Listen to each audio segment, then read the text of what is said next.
เป็นพระผู้น้อยใฝ่รู้ในธรรมเป็นพระผู้นำที่นำธรรมมาสู่ใจขอเจริญพร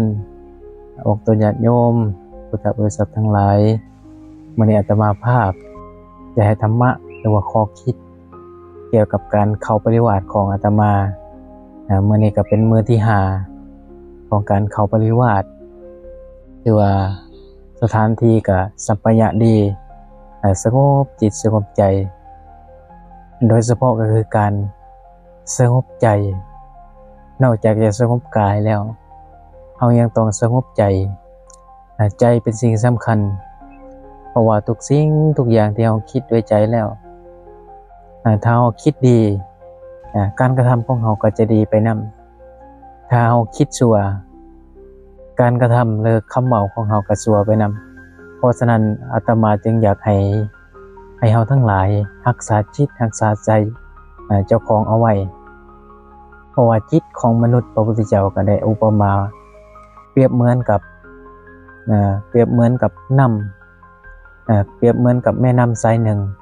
ที่ไหลไปสู่ที่ต่ำจิตใจของเราก็คือกันไหลไปสู่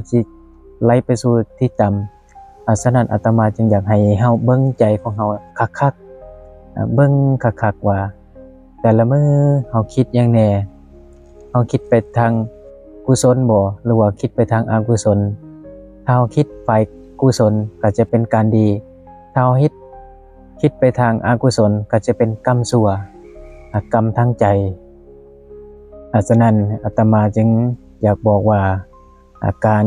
ที่เฮาได้มาฝึกจิตฝึกใจเจ้าของเป็นสิ่งที่ดีแล้วเฮ็ดให้จิตใจของเฮาเข้มแข็ง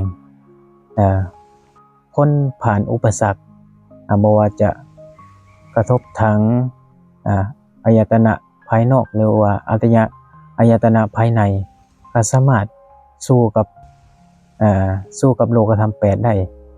เพราะฉะนั้นจิตใจจึงเป็นสิ่งสำคัญอาตมาจึงอยากฝากไว้ขอเจริญพร